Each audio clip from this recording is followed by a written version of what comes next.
Hi!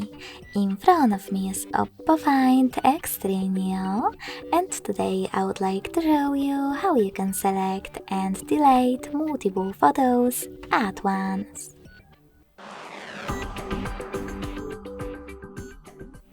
First of all, you need to find Photos app and click on it. Then, hold one of your pictures that you wish to get rid of.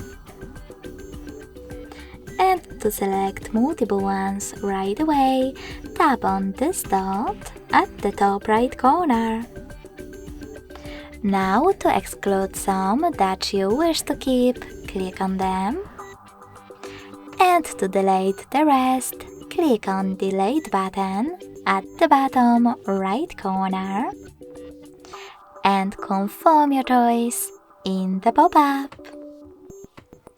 Thanks so much for watching. If you enjoyed this video, don't forget to leave a like, comment and subscribe.